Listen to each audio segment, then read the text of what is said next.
ሊሰማ ኢየሱስ ዳግም ይመጣል። ደስ ይበለን እንዘምር፣ ኢየሱስ ዳግም ይመጣል። ይመለሳል ይመለሳል፣ ኢየሱስ ዳግም ይመጣል።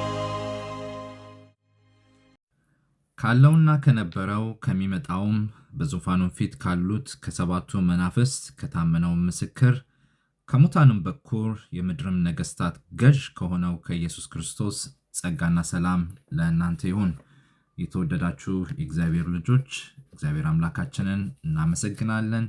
እንኳን ወደዚህ የቃሉ ማዕድ በሰላም መታችሁ ቃሉን እንድታደምጡ እግዚአብሔር ምሕረትና ቸርነትን በሕይወታችሁና ለእናንተ በሆነው ነገር ሁሉ ላይ አበዛ ለማለት እወዳለሁኝ።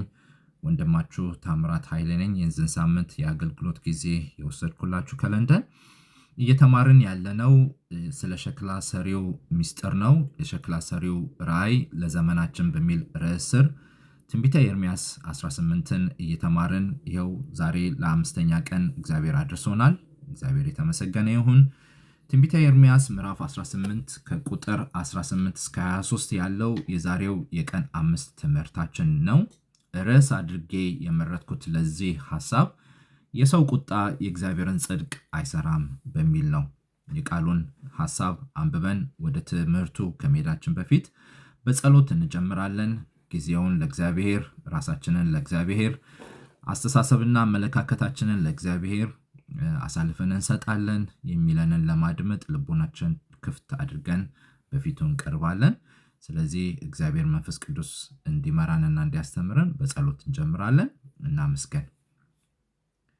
የሰራህና ያበጀህ የረዳህ የገዘህ ልዑል እግዚአብሔር ተብለህ የምትታወቅ አምላክ ልትሆነን፣ አባት ልትሆነን፣ ጌታ ልትሆነን እኛ ያለንበት ድረስ ስጋ ለብሰህ ቃል ሆነ ሕይወት ሆነ ወደ እኛ የመጣ ስትመጣም ደግሞ ባዶ እጅህን ሳይሆን መንግስትህን፣ ጽድቅህን፣ ሕይወትህን፣ ብርሃንህን ልታስተዋውቀን በመመለስና በማረፍ ሕይወት እንደሚሆንልን ልትመክረን፣ ልትገስጸን ከእግዚአብሔር ጋርም ከአባትህ ጋር ደግሞ ልታስታርቀን አድራሻችንን ልትለውጥ የእግዚአብሔር ልጆች ተብለን እንድንጠራ ልትረዳን ወደ እኛ የመጣ አምላካችን ሆይ እጅግ አድርገን እናመሰግናለን።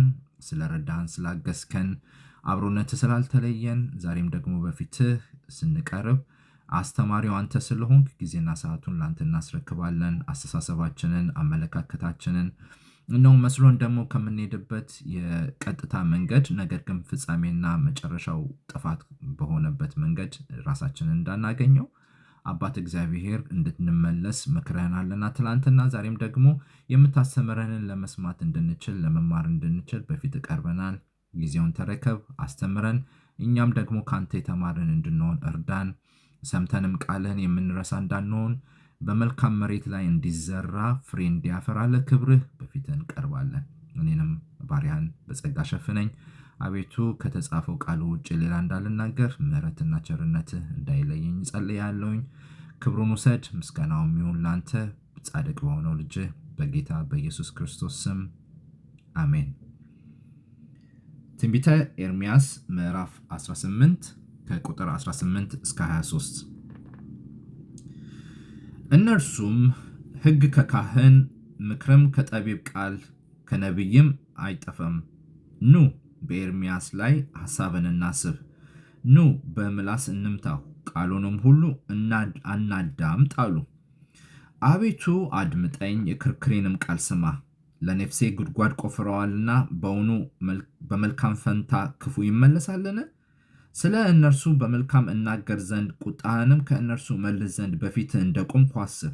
ስለዚህ ልጆቻቸውን ለራብ ስጥ፣ ለሰይፍም እጅ አሳልፈ ስጣቸው። ሚስቶቻቸውም የወላድ መካንና መበለቶች ይሁኑ፣ ወንዶቻቸውም በሞት ይጥፉ፣ ጎልማሶቻቸውም በሰይፍ ጊዜ በሰይፍ ይሙቱ። ሊይዙኝ ጉድጓድ ቆፍረዋልና ለእግሮቼም ወጥመድ ሸሽገዋልና። ድንገት በላያቸው ጭፍራ በመጣ ጊዜ ከቤታቸው ጩኸት ይሰማ። አንተ ግን አቤቱ ይገድሉኝ ዘንድ በላይ የመከሩትን ምክር ሁሉ ታውቃለህ። በደላቸውን ይቅር አትበል፣ ኃጢአታቸውንም ከፊት አትደምስስ፣ በፊትም ይውደቁ፣ በቁጣም ጊዜ እንዲሁ አድርግባቸው ይላል። የሰው ቁጣ የእግዚአብሔርን ጽድቅ አይሰራም። በነቢዩ በኤርምያስ በኩል ከቅዱስ እግዚአብሔር ወደ እዚህ ሕዝብ የተላከው የተመለሱ ልመና እንዲሁም እምቢ ብትሉ ሊያገኛቸው ያለውን ጥፋት በማስጠንቀቂያም ጭምር አድምጦ ልክ እንደ ነነዌ ሰዎች በንስሐ ወደ እግዚአብሔር ይመለሳሉ ተብሎ ሲጠበቅ ይህ በእግዚአብሔር ስም ብቻ ይጠራ ራሱንም በእግዚአብሔር ስም ካባ አከናንቦ ያለው ሕዝብ የወሰደው ውሳኔ ገራሚ ነው። ከመልእክቱ ይልቅ የተላከውን መልእክተኛ ሊያጠቁ ተነሱ። የተላከው መልእክት ተስማምቷቸው የሚኖሩበትን የተበላሸ የህይወት ዘይቤ የሚነካ ስለሆነ አልተሰማቸውም፣ ለመስማትም አልፈለጉም። አኗኗራቸው ተመችቷቸዋል። ያሉበት የህይወት የጥፋት መንገድ ተስማምቷቸዋል። እየገሰጻቸው እንዲመለሱ የሚለምናቸው ልመና የህይወታቸውን የዘይቤ አካሄድ ነካክቶታል። ትክክለኛ መንገድ ላይ እንዳልሆኑ ገስጿቸዋል። ያ በሸክላ ሰሪው እጅ አለበጅ ቅርጽ አልይዝ ብሎ ይበላሽ እንደነበረው ጭቃ ሸክላ ሰሪውም መልሶ እያቦካው ቅርጽ ሊያስይዘው ተስፋ ባለመቁረጥ ሊያበጃጀው ሲፈልግ በቤቱ እንደነበረው ሁሉ እነዚህም የእስራኤል ልጆች የሄዱበት የነበረውን የህይወት አካሄድና አኗኗር የሚነካካ መልእክት ስለነበረ መስማትን አልፈለጉም። መልእክቱን ጆሮ ዳባ ልባስ ብለው እንዳሉት መልእክቱን ይዘው የመጣውን ኤርምያስን ደግሞ ክፉ ነገር ሊያደርጉበት ሲስማሙና ሲሰበሰቡ እናያለን። ከዚህም የተነሳ መልእክት ይዞ መጥቶ የረበሻቸውን ይህንን ኤርምያስን ለማጥፋት ሲዶልቱ፣ ለክፉ ሐሳብ ሲመካከሩ፣ በክፉ ሐሳብ ተስማምተውም ደግሞ ሲቀመጡ እነዚህን ሰዎች እናያለን። አዎ ገስጾናል፣ አዎ መክሮናል ቃሉ፣ ስለዚህ ምን እናድርግ ብለው እንደተመለሱት እንደ ነነዌ ሰዎች ልባቸው የራራ አልነበረም። ልባቸው ስጋዊ አልነበረም። ከዛ ይልቅ የድንጋይ ልብ ነበር የነበራቸው። ደግሞ የሚገርመው ለተሰበሰቡበት የክፉ ምክር የሚደግፋቸው ጥቅስ ያላቸው ሰዎች መሆናቸው ነው። ለዚህ ክፉ ሐሳባቸው የጠቀሱት ጥቅስ ሕግ ከካህን ምክር ከጠቢብ ቃልም ደግሞ ከነቢይ አይጠፋም ማለታቸው ነው። ቃሉን የማያውቁ ሰዎች አይደሉም። ቃሉ ያልበራላቸው ሰዎች አይደሉም። ምን ከማን እንደሚገኝ ያውቃሉ። ሕግ ከማን እንደሚመጣ፣ ቃል ከማን እንደሚመጣ፣ ጥበብ ከማን እንደሚመጣ አጣርተው ያውቃሉ። ስለዚህ እሱን ጥቅስ ለሐሳባቸው ለክፉ ምክራቸው ካባ መሸፈኛ አድርገው ተጠቅመው ለክፉ ሐሳብ ተሰብስበው ተቀመጡ። ይሄ የሚያሳየው ቃሉን በፊደል ብቻ ነው እንጂ የሚያውቁት ሕይወት እንዲሆንላቸው ያልተሰጡ ሰዎች ነበሩ። ዮሐንስ ምዕራፍ 5 ቁጥር 39 እናንተ በመጽሐፍት የዘላለም ሕይወት እንዳላችሁ ይመስላችኋልና እነርሱን ትመረምራላችሁ፣ እነርሱም ስለ እኔ የሚመሰክሩ ናቸው። ነገር ግን ሕይወት እንዲሆንላችሁ ወደ እኔ ልትመጡ አትወዱም ብሎ ኢየሱስ ይናገራል። የተላከውን መልእክት ሰምቶ ከመመለስ ይልቅ ለክፋት ተከማቹ። ኑ በዚህ በኤርምያስ ላይ ክፋት እናድርግ፣ ቃሉንም አንስማ፣ በምላስ እንምታው ተባብለው የወሰዱት እርምጃ ላለመመለስ የወሰዱትን የክፋት መንገድ ጥጉን ገላጭ ነው። የማይደረስ መስሏቸው ነበረ። በዚህ በክፋት መንገድ ላይ ሄደው ኮብልለው ኳትነው ጥጉ ላይ ደርሰዋል።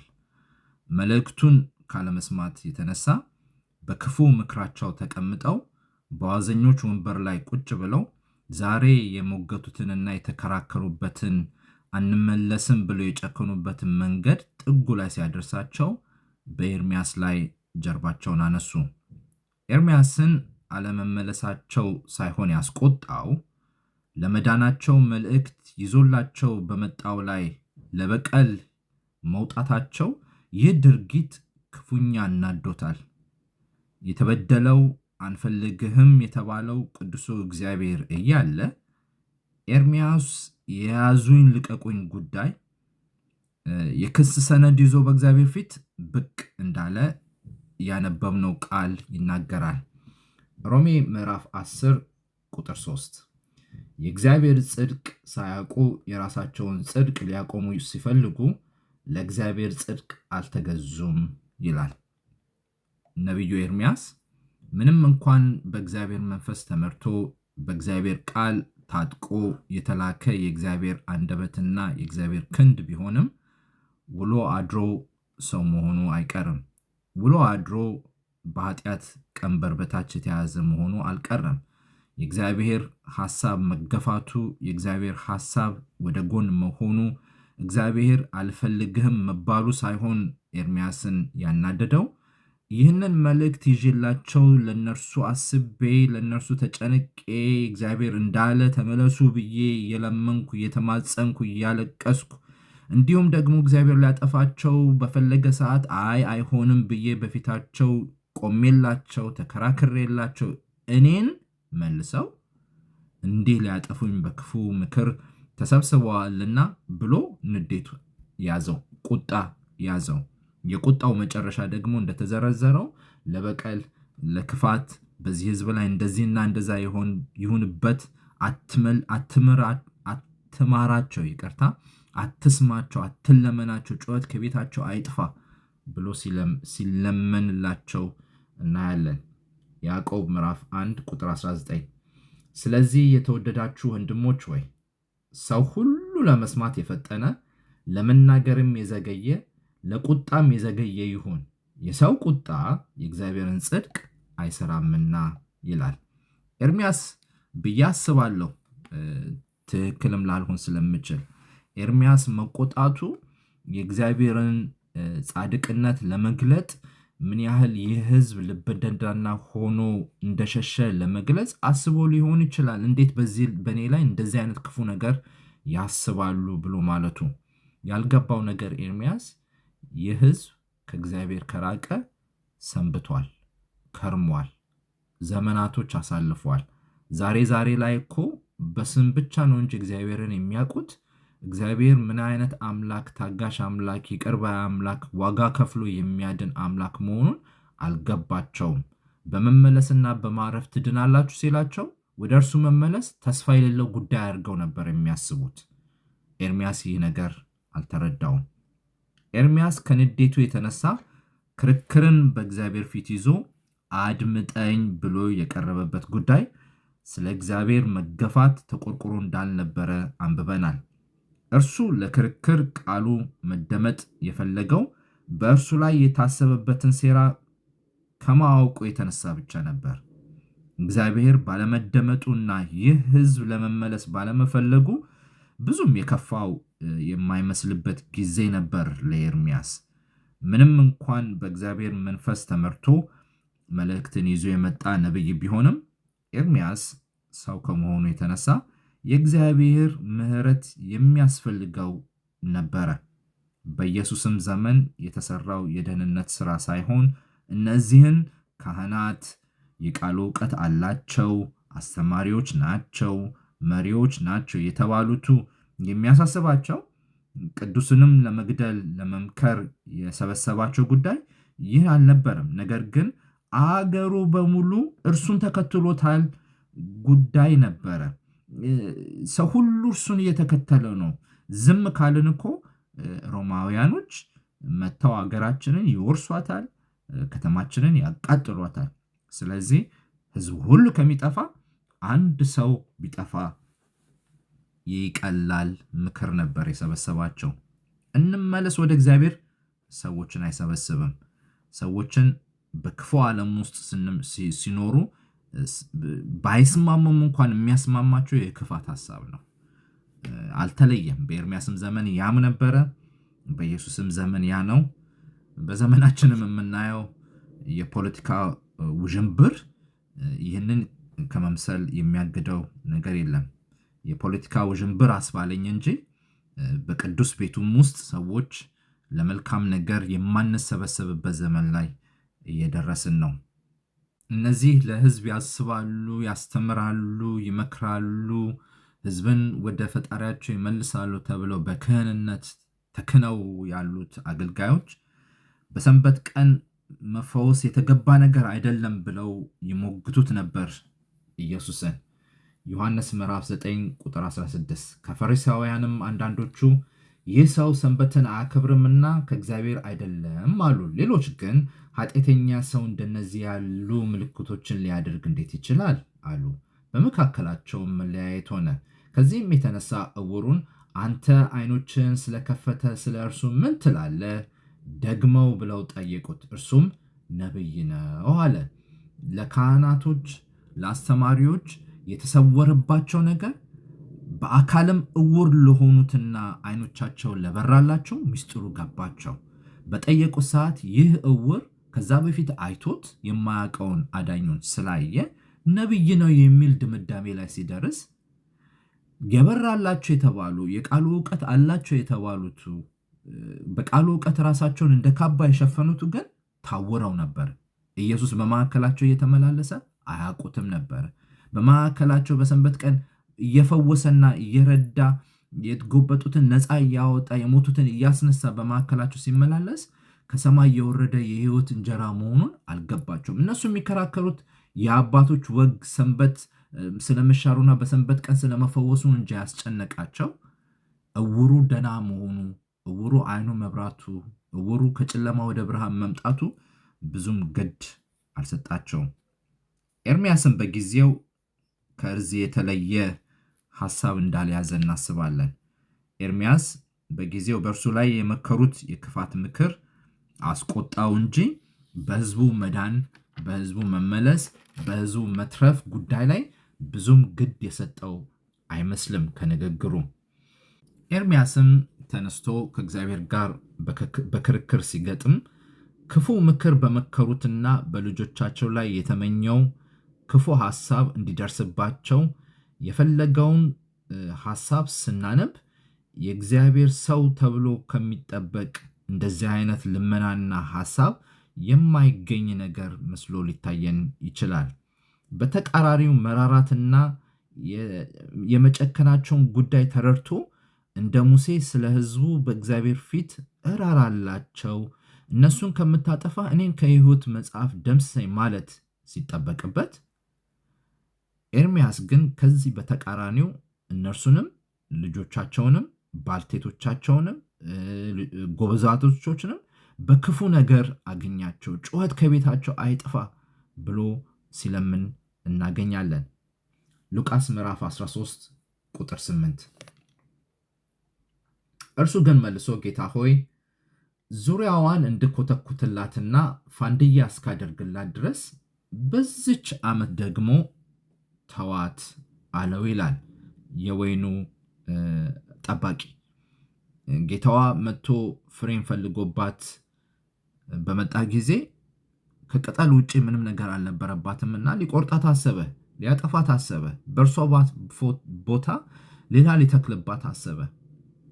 ጠባቂው ግን እስቲ ታገሳት፣ ፋንድያ አደርግላታለሁ፣ ዙሪያዋን አሳማምርላታለሁ፣ እንኮተኩትላታለሁ፣ ከቀድሞ ይልቅ የተሻለ ነገር አደርግላታለሁ፣ የዛሬ ዓመት እስቲ ተመለስና የተሻለ ነገር ይጠበቅና ታገኝ ይሆናል ብሎ ሲለምንላት እናገኛለን። ኤርምያስ ለዚህ ለከፋ ለደነደነ አልመለስም ለጨከነ በክፉ ልቤ ሐሳብ ሄዳለሁ ላለ ሕዝብ በእግዚአብሔር ፊት መለመን ሲገባው፣ መጠየቅ ሲገባው፣ ራራለት ሲገባው፣ አዎ በእኔ ላይ ክፉ ሐሳብ ለማሰብ ተሰብስበዋል፣ ጥቅስ ጠቃቅሰው ከዚህና ከዛ ብለው ደብዳቤ ጽፈው ክፉ ሊያደርጉብኝ፣ ጉድጓድ ሊቆፍሩብኝ፣ የወጥመድ መንገድ ሊዘረጉብኝ አስበዋል። መልካምን ዜና ይዤላቸው መጣው፣ እነሱ ግን በመልካም ፈታ ክፉ መለሱልኝ። ቢሆንም ግን ራራላቸው ማለት ሲጠበቅበት ብለን ልንል እንችላለን። ኤርምያስ ግን የተመኘው የዚህ ተቃራኒ ነበረ። በዚህም ይሁን በዛ የኤርምያስ ተፈጥሮ ከሰው የተለየ እንዳልሆነ፣ ቁጣው የእግዚአብሔርን ጽድቅ ሊያሟላ የማይችል መሆኑን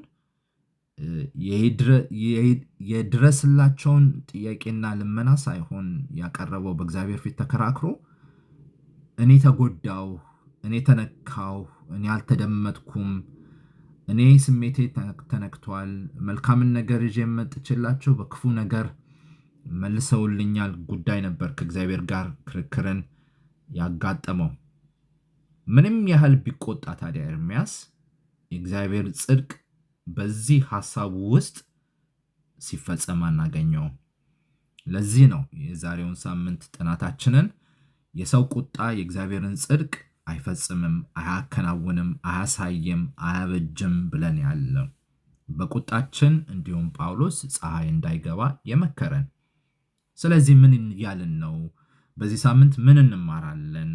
አሁን ኤርምያስ ከእግዚአብሔር ጋር ተከራክሮ እስራኤልም ደግሞ ጥቅስ ጠቃቅሶ በኤርምያስ ላይ ክፉን ለመፈጸም ተሰብስበው ባሉበት በዚህ የክንውን የድርጊት ሰዓታቶች ውስጥ እግዚአብሔር በቃሉ ለእኔና ለእናንተ ምን እያለን ነው ብለን ስንል የትምህርቱ ዋና ሐሳብ እና መደምደሚያ እንደዚህ ይመስላል። የያዕቆብ መልእክት ምዕራፍ 1 ቁጥር 20 የሰው ቁጣ የእግዚአብሔርን ጽድቅ አይሰራም። እግዚአብሔር በሆነ ጉዳይ ላይ ሁሉ ስንቆጣ ራሳችንን ብናገኘው ለምን እንደዚህ ተደረገ፣ ለምን እንደዚህ ተኖረ፣ ለምን እንደዚህ ተናገርክ፣ ለምን እንደዚህ ፈጸምክ ብለን ብንቆጣ በእግዚአብሔር ፈቃድ ላይ ስለ ሰው፣ ስለ ሕዝብ፣ ስለ አገልግሎት የእግዚአብሔርን ጽድቅ አናሟላም። እግዚአብሔር በራሱ ጻድቅ ነው፣ ጎሎት አያውቅም። በመቆጣታችን ግን የእግዚአብሔርን ጽድቅ ያሟላን ቢመስለን እያሟላን እንዳልሆነ የዛሬው ትምህርት ያስተምረናል። ኢየሱስ በሌላ መንገዱ በዮሐንስ ወንጌል ላይ ሲያስተምር የሚገድሏችሁ እንኳን የእግዚአብሔርን ፈቃድ ወይም እግዚአብሔርን እያገለገሉ የሚመስሉበት ጊዜ ይመጣል ይላል። እየገደለ ለምሳሌ ጳውሎስ እስጢፋኖስን ሲያስገድል ስለ እግዚአብሔር ጽድቅ የቆመ ለእግዚአብሔር ፈቃድ የቆመ ለእግዚአብሔር እውነት ወታደር ሆኖ የሚከራከርለት መስሎት ነበር የሚያደርገውን የሚያደርግ የነበረው። ከአንደበቱም ሲናገር ይመስለኝ ነበረ ሰዎችን ደብዳቤ አጽፌ እስካሳስር ድረስ እስካስገርፍ ድረስ በእስር ቤትም እስክጥል ድረስ ስለ እግዚአብሔር ጽድቅ መሟገት መስሎኝ ነበረ። ነገር ግን በደማስቆ መንገድ አግኝቶኝ አንተ የምታሳድደኝ ኢየሱስ ነህ ብሎ ከነገረኝ በኋላ የገባኝ ነገር በትክክለኛ መንገድ ላይ እንዳልሆንኩኝ ነው ብሎ እንዳለ ጳውሎስ በቁጣችን የእግዚአብሔርን ጽድቅ ልናሟላ የምንችል እንዳይመስለን የገባንን ያህል ነው የገባን እንጂ ከዛ በስተጀርባው ሚስጥሩ ምን እንደሆነ ስለማናውቅ ከመቆጣት ራሳችንን እንድንጠብቅ ነው። አንቆጣ እያልኩኝ አይደለም። ነገር ግን ቁጣችን የእግዚአብሔርን ጽድቅ እያሟላ እንዳለ እንዳይመስለን ስህተት ስለሆነ በየትኛውም የእግዚአብሔር ጉዳይ ላይ መቆጣታችን የእርሱን ጽድቅ ተፈጻሚ ስለማያደርገው ከመቆጣት ራሳችንን እንድንጠብቅ ነው። ዘኍልቍ ምዕራፍ 20 ቁጥር 11 እና 12 ሙሴም እጁን ዘርግቶ ድንጋዩን 2 ጊዜ በበትሩ መታው፣ ብዙም ውሃ ወጣ፣ ማኅበሩም ከብቶቻቸውም ጠጡ። እግዚአብሔርም ሙሴንና አሮንን በእስራኤል ልጆች ፊት ትቀድሱኝ ዘንድ በእኔ አላመናችሁምና ስለዚህ ወደ ሰጠኋችሁ ምድር ይህንን ጉባኤ ይዛችሁ አትገቡም አላቸው። ሙሴና አሮን ወደ ተስፋይቱ ምድር ያለመግባታቸው መንስኤ በሕዝቡ ላይ ተቆጥተው ድንጋዩን ተናገር ሲለው እንደገና መልሶ መምታቱ ለሙሴና ለአሮን ወደ ተስፋይቱ ምድር አለመግባት ምክንያት ሆነ። ሁለተኛው ትምህርት የመዳን ጉዳይ ለሁሉም ክፍት የሆነ ቢሆንም እምቢ የሚሉ እንዳሉ ያሳስበናል። ለሁሉም ለአሕዛብም፣ ለጻድቁም፣ ለባሪያውም፣ ለጨዋውም የእግዚአብሔር መንግስት ክፍት ነች። ለሚገባባት ሁሉ የተከፈተ በር ነው። ደጋሽ ድግስ ደግሶ ሁሉን እንደጠራ ሁሉም ግን ሊመጡ እንዳልወደዱ ሰበብ እየሰጡ አግብቻለሁ፣ ጫጉላ ቤት ነኝ፣ በሬ ገዝቻለሁ፣ ልሞክረው ወደ እርሻ መውጣት አለብኝ እያሉ ሰበብ እንደሰጡ ሁሉ የተከፈተው በር ለሁሉም ይሁን እንጂ የሚገባባት ጥቂት ነው። ከዚህም የተነሳ የመዳን ጉዳይ ለሁሉም የሚሰጥ እንጂ በመዳን ጉዳይ ላይ እሺ ብለው የሚመለሱ ጥቂቶች ናቸው። ብዙዎች ለምን አልዳኑም ብለን እንዳንቆጭ፣ እንዳንናደድ፣ እንዳንበሳጭ፣ መልእክቴ ለምን አልተደመጠም፣ ለምን አልተሰማውኝም፣ ለምን ተናኩኝ ብለን እንዳንበሳጭ የእግዚአብሔርን ጽድቅ ስለማናሟላ። ማቴዎስ 20 ቁጥር 16 እንዲሁ ኋለኞች ፊተኞች፣ ፊተኞችም ኋለኞች ይሆናሉ። የተጠሩ ብዙዎች፣ የተመረጡ ግን ጥቂቶች ናቸውና። ሶስተኛው ትምህርት በምናምነውም የቃሉ ዕውቀት አለን በምንለውም መካከል ከክፉ መንገድ ላለመመለስ የሚጨክን ልብ ያላቸውን ሰዎች ሊያጋጥመን ይችላል። እኛም ራሳችን ልንሆን እንችላለን። ኤርሚያስ እቆጣለሁ ብሎ አስቦ እንዳልተቆጣው ሁሉ የሆነው ነገር እንዳስቆጣውና ለመቆጣቱ መንስኤ እንደሆነ ሁሉ እኛም በውስጣችን በእኔ ልብ ውስጥ ክፉ ሐሳብ አይኖርም፣ አልጨክንም፣ ለእግዚአብሔር ቃል ታዛዥ ነኝ፣ እሺ እላለሁኝ ብለን ልንል እንችላለን። እግዚአብሔር ይመስገን ለማለት አቅሙን ስላገኘን። ነገር ግን በቃሉ ዕውቀቱ ውስጥ በቃሉ ፊደል ውስጥ ራሳችንን የሸፈንን የሸሸግን ላለመመለስ የጨከንን ላለመለወጥ የጨከንን በፍጹም ልባችን በፍጹም ነፍሳችን በፍጹም ኃይላችን እሱን ላለመከተል በሁለት ሐሳብ እያነከስን ያለን ካለን እኔም ራሴ ከሆንኩኝ ሉቃስ እንደዚህ አይነት ምክር ይመክረናል። ምዕራፍ 13 ከቁጥር 28 እስከ 30 ድረስ አብርሃምንና ይስሐቅን ያዕቆብንም ነቢያትንም ሁሉ በእግዚአብሔር መንግሥት ባያችሁ ጊዜ እናንተ ግን ወደ ውጭ ትጣላላችሁ። ስትቀሩ በዚያ ለቅሶና ጥፋት ጥርስ ማፋጨትም ይሆናል። ከምስራቅና ከምዕራብ ከሰሜንና ከደቡብ ይመጣሉ፣ በእግዚአብሔር መንግሥት በማዕድ ይቀመጣሉ ይላል። እናንተ ግን ትቀራላችሁ። የቃሉ ዕውቀት ሊኖረን ይችላል። ወደ መንግሥት ለመግባት ግን ማረጋገጫና ጋራንቲ አይደለም። እነዛ 5 ደነጋግልት በሴትነት ደነጋግልት ናቸው፣ ልዩነት የላቸውም። መብራት 10ም አላቸው፣ ዘይት 10ም ነበራቸው። ነገር ግን ሙሽራው በዘገየ ጊዜ የ5ቱ መብራት መደብዘዝ ጀመረ፣ ዘይቱ እየጎደለ ለማለቅም እየደረሰ ስለመጣ እኩለ ሌሊት በሆነ ሰዓትና ሰዎች ሁሉ ሙሽራው ደርሷል፣ ሙሽራው መጥቷል፣ ተቀበሉት፣ ውጡ ባሉ ሰዓት እነዛ ብልሃተኞች ተብለው የተመደቡት 5ቱ ደነጋግል ትርፍ ዘይት ይዘው ነበርና ዘይታቸውን ጨምረው መብራታቸውን ማበጃጀት ጀመሩ ሙሽራውን ለመቀበል። ሰነፎች ተብለው የተባሉት 5ቱ ግን ዘይት ስላልነበራቸው መብራታቸውም ሊጠፋ ስለሆነ ግራ ገባቸው። ስለዚህ ስጡን አሉ። ከአስተዋዮቹ እንዴ ለእኛስ ባይበቃ፣ ከዛ ይልቅ ሙሽራው መጥቶ ከመዘጋቱ በፊት ወደ ከተማ ሄዳችሁ ለራሳችሁ ዘይት ግዙ ተባለ። በምሳሌው ላይ እንደተጻፈ ሊገዙ ወጡ፣ ገዝተው ተመለሱ። በዛ ሰዓት ግን ሙሽራው ገብቷል፣ ታዳሚው ገብቷል፣ በር ተዘግቷል። አንኳኩ፣ ክፈትልን ብለው ጠየቁ። ከቶ አላወቅኳችሁም ተባሉ።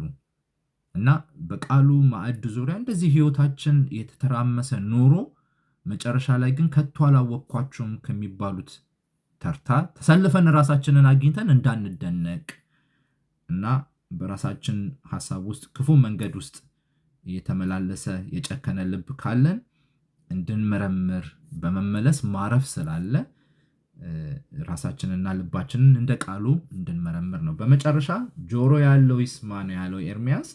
ጆሮ ያለው ይስማ እንላለን። በዛሬውም ትምህርት በመመለስ ማረፍ ስለሚሆንልን ዮሐንስ ራእይ 15 ቁጥር 3 እና 4 እናነብና በጸሎት እንዘጋለን። የዮሐንስ ራእይ ምዕራፍ 15 ቁጥር 3 እና 4 ሁሉን የምትገዛ ጌታ አምላክ ሆይ ሥራህ ታላቅና ድንቅ ነው። የአሕዛብ ንጉሥ ሆይ መንገድህ ጻድቅና እውነተኛ ነው።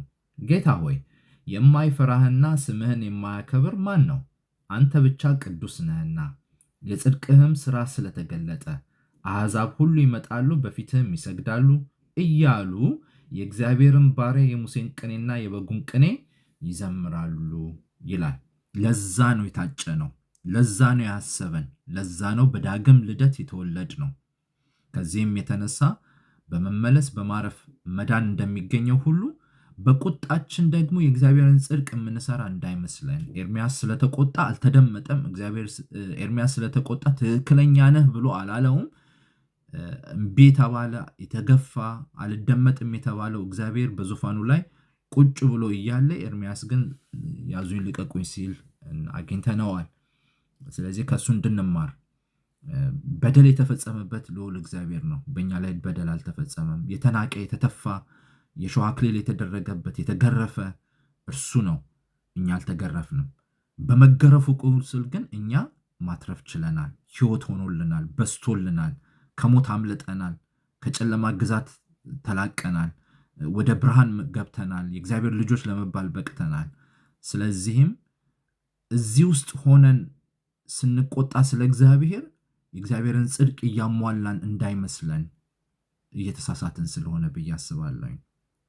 ስለ እግዚአብሔር ነገር ግድ አይበለን እያልኩኝ አይደለም። እንደምትረዱኝ ቅናት ሊይዘን ይችላል። የቤቱ ቅናት በላኝ ብሎ እንዳለ እንደቃሉ።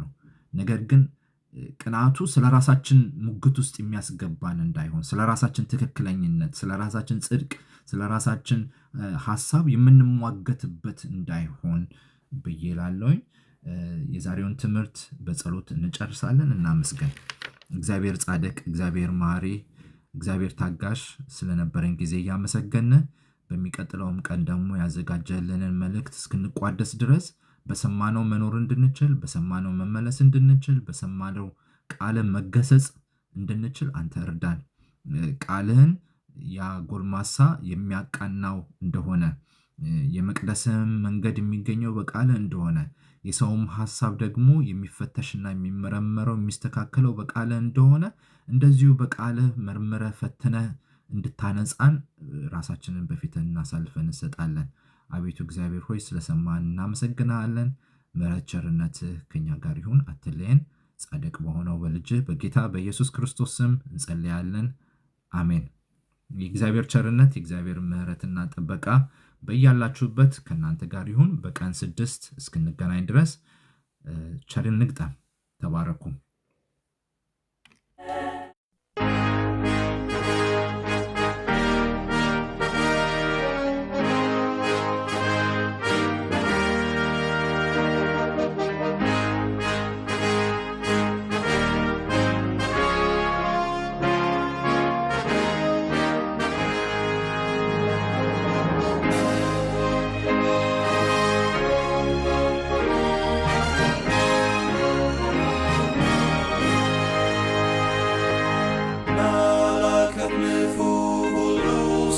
ሰማ ኢየሱስ ዳግም ይመጣል። ደስ ይበለን እንዘምር፣ ኢየሱስ ዳግም ይመጣል። ይመለሳል ይመለሳል፣ ኢየሱስ ዳግም ይመጣል። ተራሮቹ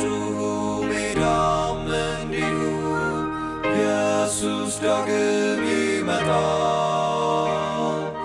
ኢየሱስ ይመጣል በክብር ዙፋን። ኢየሱስ ዳግም ይመጣል። ይመለሳል ይመለሳል፣ ኢየሱስ ዳግም ይመጣል። ፍጥረቱ ሁሉ ይናገረናል፣ ኢየሱስ ዳግም ይመጣል። እስከ ባህር ዳር ሁሉ ያየዋል፣ ኢየሱስ ዳግም ይመጣል። ይመለሳል ይመለሳል፣ ኢየሱስ ዳግም ይመጣል። የምድር መናወጥ ለሰዎች ይላል፣ ኢየሱስ ዳግም ይመጣል። አውሎ ነፋስም ያስታውቀናል፣ ኢየሱስ ዳግም ይመጣል። ይመለሳል ይመለሳል፣ ኢየሱስ ዳግም ይመጣል። ሕዝብም ይቆጣል፣ በዚህ ይታወቃል፣ ኢየሱስ ዳግም ይመጣል። ሕዝብ ይራወጣል፣ እውቀት ይበዛል፣ ኢየሱስ ዳግም ይመጣል። ይመጣል።